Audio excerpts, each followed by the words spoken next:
Salut tout le monde, c'est l'Élévin. Bienvenue dans ma première vidéo YouTube. Je suis un peu stressée à l'idée que ce soit ma première vidéo. Du coup, on va essayer de tout bien faire.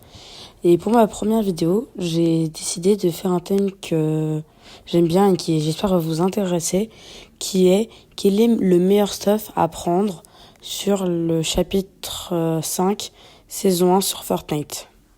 Ok, alors déjà, souvent ça dépend, par exemple, de choisir entre PM ou AR ou entre les pompes si tu joues plus CS ou si tu joues manette. Du coup, moi qui suis manette et qui joue sur le périphérique Switch, je vais dire par rapport aux manettes. Donc, ce que je dis, ça va pas être pareil pour les CS.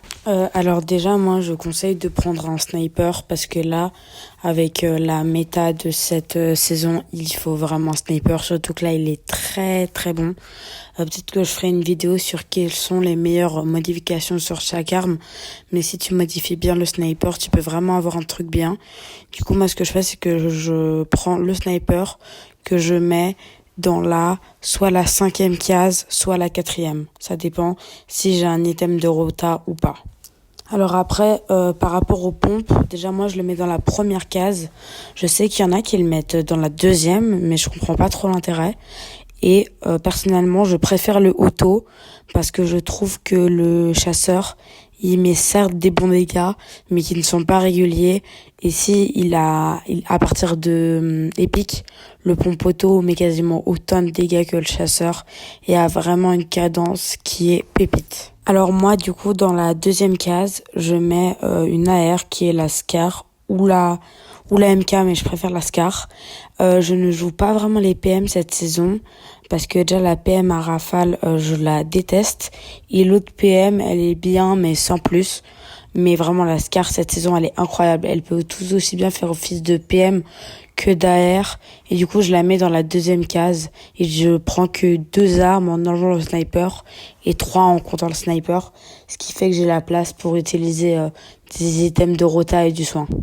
Ensuite, moi, dans la 3e case, je mets souvent un seul item de soin qui, si je peux choisir, je prendrais, je pense, un fizz ou des poissons boucliers. Mais sinon, dans les soins, en général, ils sont tous assez bien cette saison. Et après, dans la 4e case, ça se joue entre le sniper et le grappin, comme je le disais tout à l'heure.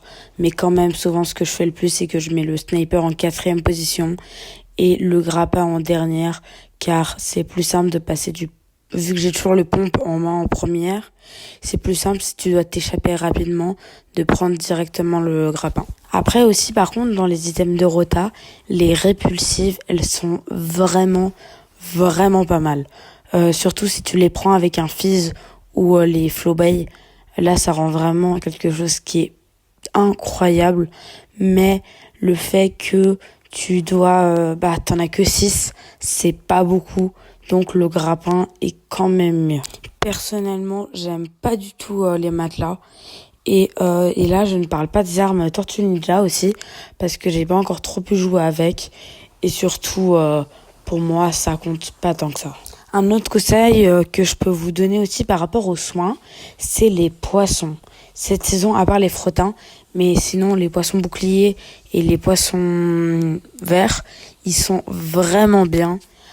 Et une technique pour les pêcher, même si je suppose que vous la connaissez, c'est les grenades à impulsion électronique. Vous y mettez sur les flaques et même plus besoin de pêcher. C'est vraiment pratique parce qu'on s'est rendu compte qu'à la canne à pêche cette saison, tu pêches plus d'armes que de poissons. Donc c'est vraiment pas rentable. Voilà, c'est tout pour aujourd'hui. J'espère que ma première vidéo vous aura plu.